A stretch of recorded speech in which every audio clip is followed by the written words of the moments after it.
प्रश्न नंबर 2, पूर्णांकों के निम्नलिखित युग्मों के एचसीएफ और एलसीएम ज्ञात कीजिए तथा इसकी जांच कीजिए कि दो संख्याओं का गुणनफल बराबर एचसीएफ गुणा एलसीएम है।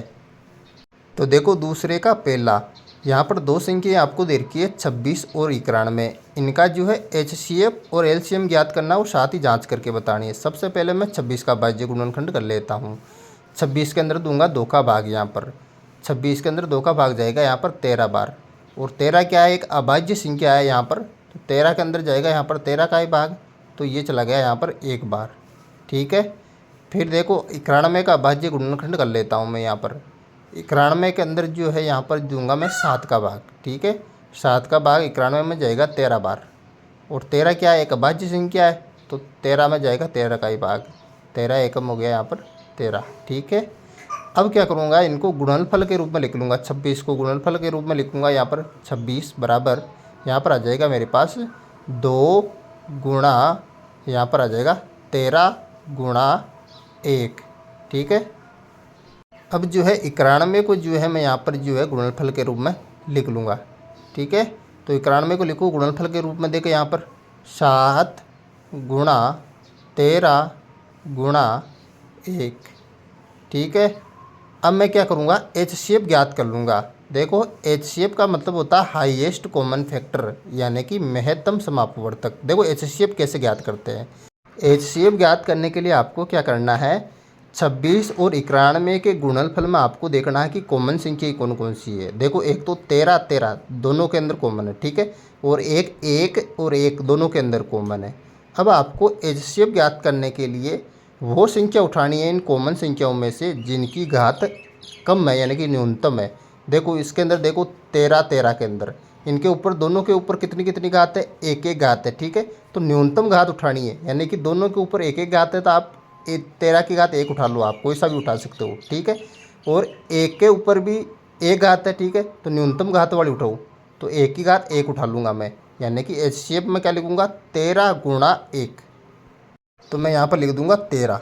देखो ऊपर घात नहीं दे रखी है, इसका मतलब इसके ऊपर एक घात है, न्यूनतम घात मैंने यहाँ से उठाई है, 13 की घात 1। यहाँ पर दोनों के ऊपर एक एक घात है, तो 1 उठा लिया कोई सा भी मैंने, 13 की घात 1 गुणा, और 1 के ऊपर भी कितनी घात है, 1 है न्यूनतम घात, तो यहाँ पर गुणा 1 लगा लिया मैंने। 1 के ऊपर कोई कुछ नहीं दिखाई दे रहा था, 1 घात है। ठीक है, अब 13 को मैं 1 से गुणा करूँगा तो क्या आ जाएगा, 13 एकम यहाँ पर 13, यानी कि 26 और 91 का जो एचसीएफ आया वो आया 13। अब हम ज्ञात करेंगे एलसीएम। देखो एलसीएम का मतलब होता है लीस्ट कॉमन मल्टीपल, यानी कि लघुत्तम समापवर्तक। देखो एलसीएम कैसे ज्ञात करते हैं। देखो एलसीएम ज्ञात करने के लिए आपको क्या करना है, 26 और 91 के गुणनफल में सबसे पहले वो संख्याएं देखनी है जो कॉमन है। देखो यहाँ पर 13 13 और 1 1 ये दोनों संख्याएं जो कॉमन है। ठीक है, तो ये जो कॉमन संख्या है उनमें जो आपको उच्चतम घात देखनी है, यानी कि जिसकी अधिकतम घात है वो संख्या उठानी है। देखो यहाँ पर 13 के ऊपर एक एक घात है, तो अधिकतम घात 13 की घात 1 ही होगी, तो 13 उठा लिया मैंने यहाँ पर। ठीक है, और 1 1 के ऊपर भी अधिकतम घात 1 ही है यहाँ पर, तो यहाँ पर जो है गुणा 1 आ जाएगा।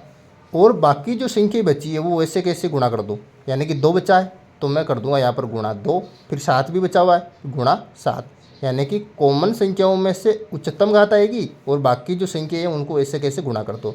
तो 13 को गुणा किया 1 से, 13 एकम 13, 13 दूनी 26, 26 को 7 से गुणा करेंगे तो आ जाएगा 182, यानी कि 26 और 91 का जो एलसीएम आया हमारे पास लघुत्तम समापवर्तक वो आया 182।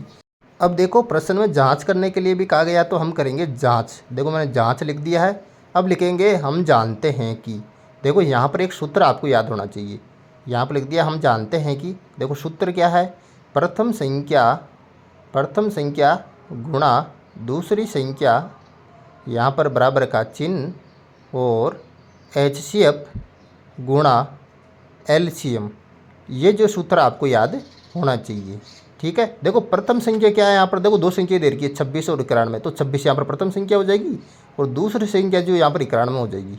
ठीक है, बराबर एचसीएफ क्या है, यहाँ पर एचसीएफ 13 हो जाएगा गुणा, और एलसीएम क्या है हमारे पास 182, तो एलसीएम की जगह उतार दो 182।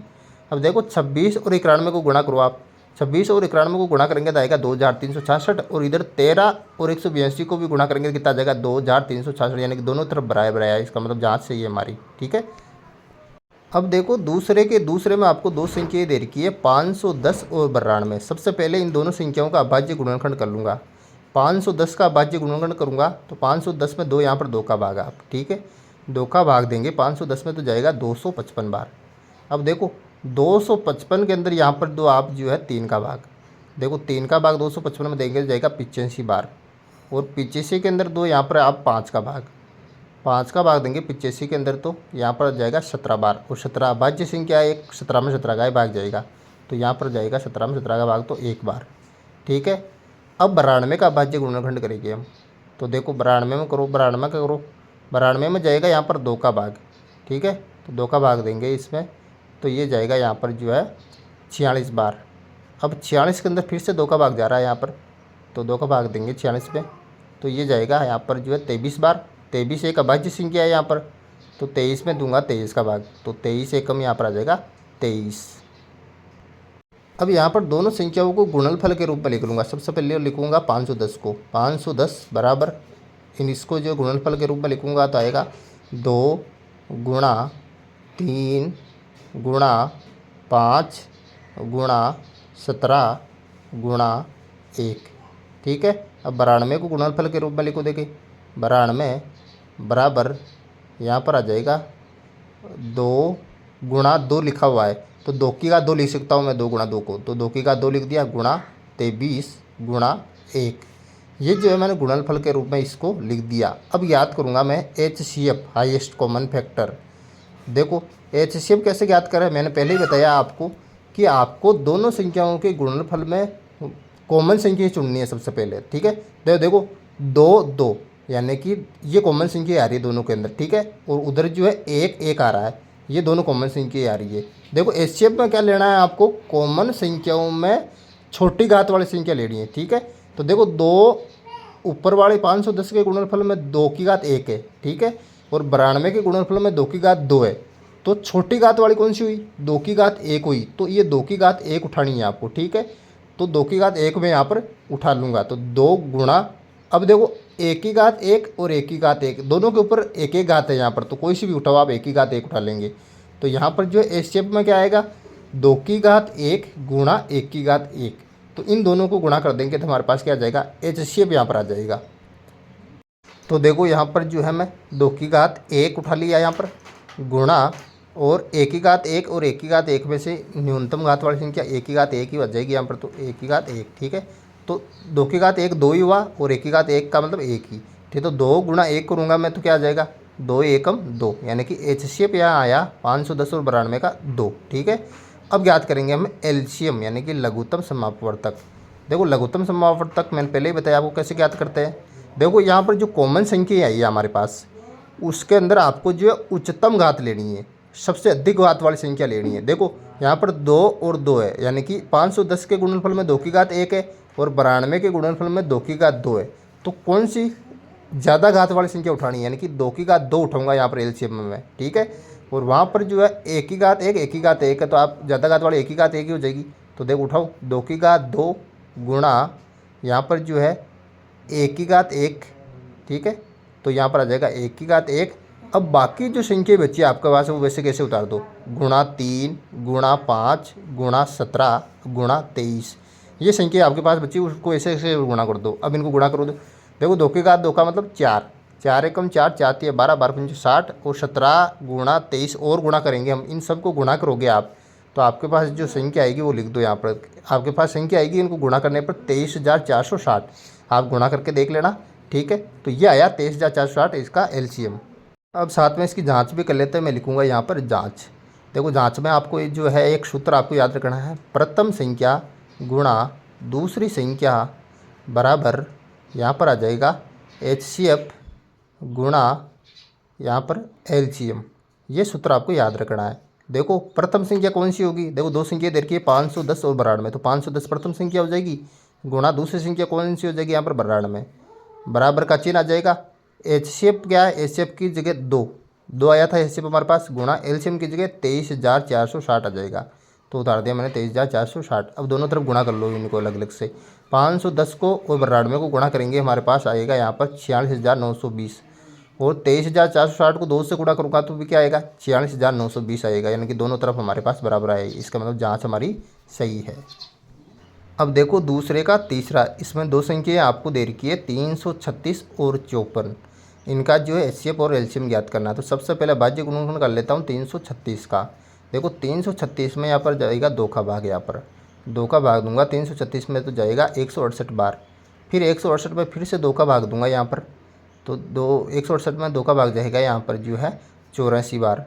फिर 84 में जो है 2 का भाग दूंगा यहाँ पर, 84 में 2 का भाग दूंगा तो ये जाएगा यहाँ पर जो है 42 बार। 42 में फिर से 2 का भाग दूंगा यहाँ पर, तो ये जो है यहाँ पर जाएगा 21 बार। ठीक है। फिर 21 में जो है यहाँ पर जो है 3 का भाग दूंगा यहाँ पर, 3 का भाग दूंगा 21 में तो 7 बार जाएगा। फिर 7 में दूंगा यहाँ पर जो है 7 में दूंगा 7 का भाग, क्योंकि अभाज्य संख्या है तो 1 बार जाएगा यहाँ पर।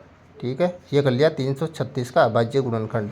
अब देखो 54 का अभाज्य गुणनखंड करूँगा, 54 का अभाज्य गुणनखंड करूँगा यहाँ पर तो 2 का भाग दूंगा, सबसे पहले 2 का भाग दूंगा तो यहाँ पर जाएगा 27 बार। फिर 27 के अंदर दूंगा यहाँ पर जो है 3 का भाग, 3 का भाग जाएगा इसमें 9 बार। फिर 9 के अंदर दूंगा यहाँ पर जो है 3 का भाग, 3 का भाग दूंगा तो 3 बार जाएगा। फिर 3 में 3 का भाग जाएगा वापस, तो 3 में दूंगा 3 का भाग, यहाँ पर गया 1 बार। ठीक है। अब इन दोनों संख्याओं को इनके गुणनफल के रूप में लिख लूँगा। यहाँ पर सबसे पहले लिखूँगा 336 को, 336 बराबर, देखो यहाँ पर 2 गुणा 2 गुणा 2 गुणा 2, 2 4 बार आया तो 2 की घात 4 लिख लूँगा यहाँ पर, 2 की घात 4। फिर क्या बचा, गुणा यहाँ पर 3 गुणा 7 गुणा 1, ये लिख लिया 336 को इनके गुणनफल के रूप में।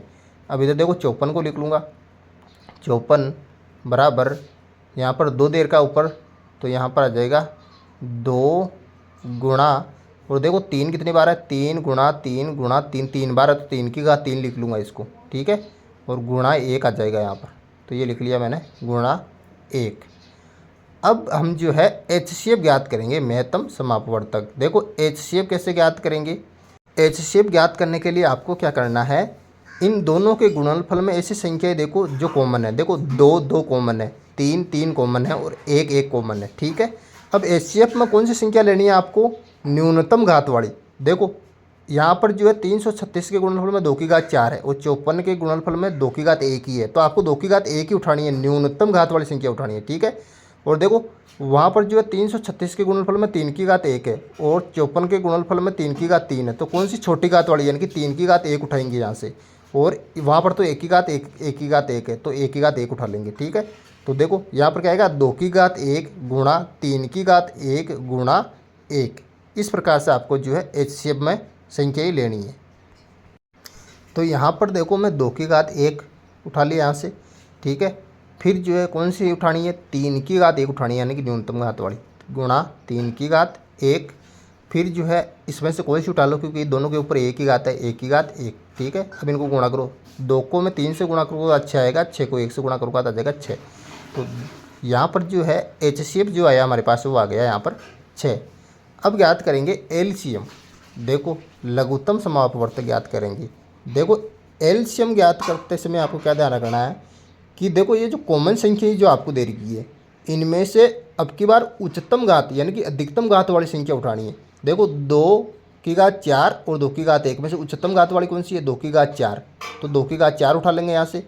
और 3 की घात 1 और 3 की घात 3 में से उच्चतम घात अधिकतम घात वाली कौन सी है, 3 की घात 3 है, तो 3 की घात 3 उठाएंगे और गुणा 1, दोनों के ऊपर 1 1 आता है तो 1 आ जाएगा यहाँ पर। और जो बाकी संख्या बची बाद में वो भी गुणा कर दो साथ के साथ, तो यहाँ पर उठाऊंगा मैं 2 की घात 4 गुणा, यहाँ पर जो है इसके बाद उच्चतम घात कौन सी है, 3 की घात 3 गुणा, और उसमें से कोई सी उठा लो, 1 की घात 1 ही है, तो 1 की घात 1 आ जाएगा और गुणा 7। ठीक है। तो ये 7 भी बचा हुआ था तो ऐसे गुणा कर दिया मैंने, बराबर का चिन्ह। अब देखो इन सब को हम गुणा करेंगे तो हमारे पास जो है संख्या जो आएगी वो आएगी, आप गुणा करके देख लेना। 2 की घात 4 का मतलब 2 को 4 बार गुणा करना है, और 3 की घात 3 का मतलब 3 को 3 बार गुणा करना है। तो इनको सबको गुणा करोगे आप तो 3024 आएगा एलसीएम, आप गुणा करके देख लेना। अब चलो इसकी जांच भी हम कर लेते हैं। देखो जांच में आपको जो है सूत्र मैंने बताया था पहले ही आपको कि कौन सा सूत्र याद रखना है, प्रथम संख्या गुणा दूसरी संख्या बराबर यहाँ पर होता है एचसीएफ गुणा एलसीएम के, तो एचसीएफ गुणा एलसीएम लिख दिया यहाँ पर। तो देखो प्रथम संख्या कौन सी होगी, दो संख्या दे रखी है 336 और 54, तो 336 यहाँ पर प्रथम संख्या होगी और दूसरी संख्या कौन सी होगी 54, तो ये 54 मैंने उतार दिया यहाँ पर, बराबर का चिन्ह। एचसीएफ हमारे पास क्या आया 6 आया, तो 6 की जगह 6 उतार दिया, गुणा एलसीएम क्या आया 3024, तो 3024 उतार दूंगा एलसीएम की जगह। अब देखो दोनों तरफ गुणा कर लो अलग अलग से, 336 और 54 को मैं गुणा करूंगा तो मेरे पास आएगा 18,144, और इधर 6 को 3024 से गुणा करूंगा तो भी क्या आएगा 18,144, दोनों तरफ बराबर आया, इसका मतलब जाँच सही है हमारे पास। इस प्रकार से आपको ये प्रश्न कर लेना है, वेरी सिंपल।